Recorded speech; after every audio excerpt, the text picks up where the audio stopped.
Hey, what's going on, guys? Brian from Zombie Guitar here. Here in this lesson I want to talk about a concept called open-voiced arpeggios. Okay, so before I get into this, I always like to let you guys know that I have a lead guitar improv course. That is something that I'm constantly working on. The main thing I'm adding to it is on the solo analysis page in my course. That's basically where I, analyze popular solos and just basically explain the theory behind what's going on with the solos, as well as teaching the actual solos. Okay, so that's the newest thing in my lead guitar improv course. If you're interested in that, check it out. There's a link below. But with that said, let's go on to the lesson.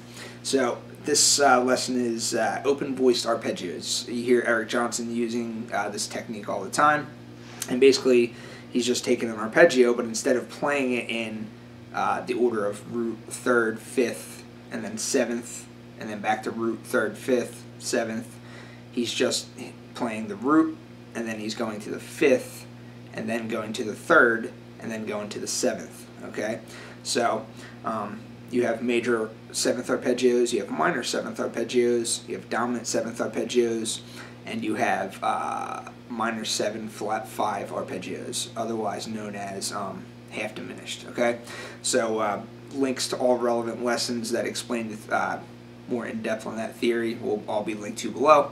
But I'm just basically going to show you these arpeggio shapes, both rooted on the low E string and on the A string, and then just show you how you would target the notes to do this open-voiced type of playing. Okay, so starting with the ones on the low E string, let's look at a major seventh arpeggio.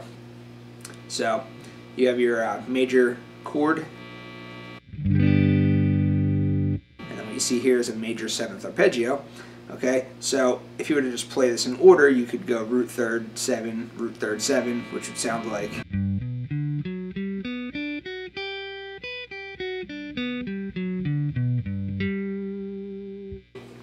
Okay, so that would be playing all the notes, but you could just basically just play it 4 notes out of that: root, fifth, then the third, then the seventh. Okay, so here's your root, here's your fifth, just like a power chord, root, fifth, then your third, you're gonna have to skip a string, is here.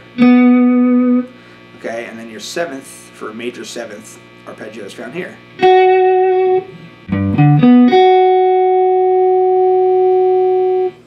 Okay, so you do a little string skip there. Alright, so you're just playing those 4 notes, and it opens up the sound of the arpeggio. It doesn't sound so clustered as when you play all the notes. Okay, so that's a major seventh arpeggio rooted on the low E string. And anytime I do major arpeggios or major scales, I always use a red dot to indicate the root. And then for the arpeggios, for the seventh arpeggios, I use a blue dot to indicate the 7th scale degree. Okay, the other black dots are the thirds and the fifths. Alright, so the next type of arpeggio would be a minor seventh arpeggio. So rooted on the low E string, you have this.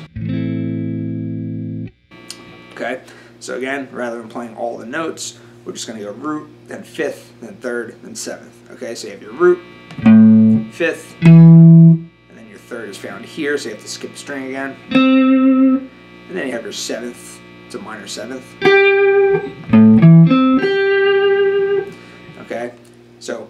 these notes, they're all part of the key, okay? These are just the arpeggios found within the key. So right now we're in the key of G major. So these are all part of the G major scale, but we're just pulling out the arpeggios for each of the diatonic chords, okay? So the next one would be B minor 7th. Okay, that's another minor 7 chord. Okay, then you get to the C major 7th.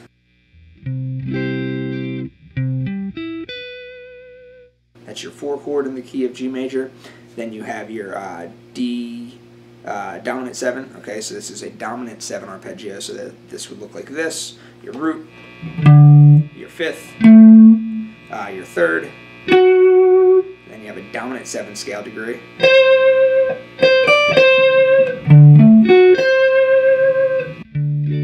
Okay, your 5 chord is always a dominant chord in any key, so in this case it's D major, D dominant 7, D dominant 7 arpeggio. Okay, then you have your 6th chord, which is an E minor 7.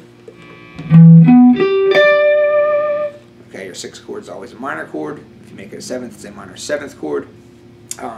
Then your 7 chord is the half diminished arpeggio. Okay, so that would be a root, a 3rd, then a flat 5, then a minor 7. Okay, but again, you just do the same thing. Instead of playing the whole arpeggio, which you can do, but in order to play it open voicing, you do root, 5th, 3rd, 7th. Okay, so you have your root, your 5th, which is a flattened 5. Okay, then your 3rd, and your 7.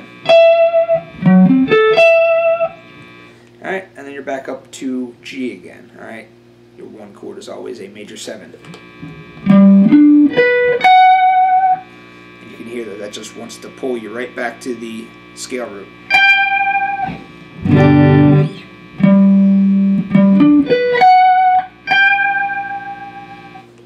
Okay, so those are all your, that's doing the arpeggios on the low E string. Okay, you can do this in any key. I'm just showing you the 4 different arpeggio shapes for the low E string. So now you have the A string arpeggios, okay? So the reason I chose C major is just because C is down here. If I were to start on G, I would have to start all the way up here, go up, and then start back down here. So I just chose C major because, again, we're starting on the 3rd fret and then moving forward, all right? So your 1 chord is a major 7 chord, C major. Okay, so your full arpeggio would look like this.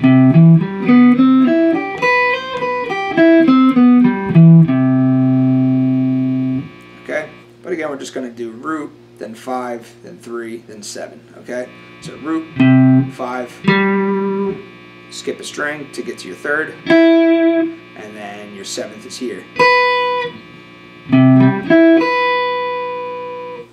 Okay, and then your 2 chord is a D minor in the key of C major. So your 2 chord is always a minor 7 chord, so you have root, 5, 3, minor 3rd, 7. Okay, your 3 chord is an E minor 7, or an E minor. Okay. Then you have your 4 chord, which is a F major in the key of C. 4 chord is always a major 7, so you have your root, your 5, your 3, and your major 7. Okay, your 5 chord is G major in the key of C major. Your G is the 5 chord. 5 chord becomes dominant. So your dominant arpeggio shape rooted on the A string would look like this. Okay, so you do root, 5th, 3rd, 7. Alright, your 6th chord is A minor in the key of C. Okay, so you have root, 5th, 3rd, 7. Okay, then your 7 chord is your half diminished arpeggio. And again, that looks like this. It's kind of funky looking, but if you just play the root, 5, 3, and 7, you have. Alright, then you're back up to your 1 chord again, C major. And you can hear that just wants to pull you right back to the scale root.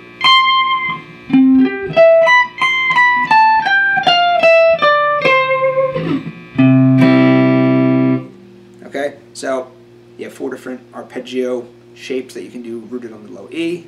And then you have 4 different arpeggio shapes that you can do rooted on the A string, okay? So you're soloing, you come across a certain chord, rather than just thinking scales and you decide you want to arpeggiate that particular chord, rather than playing the full arpeggio, you could just go ahead and do this open voice type of arpeggio over that one particular chord, and then you can go back to just playing around in the scale, okay? So, you know, just something to think about. Take a listen to Eric Johnson's, Cliffs of Dover, and just listen to how he masterfully uses this technique, alright? So, rather than try and demonstrate it, might as well just listen to the master do it, okay? So, that's going to be it for this lesson. Any questions or comments, hit me up. I'll get back to you. Thanks a lot.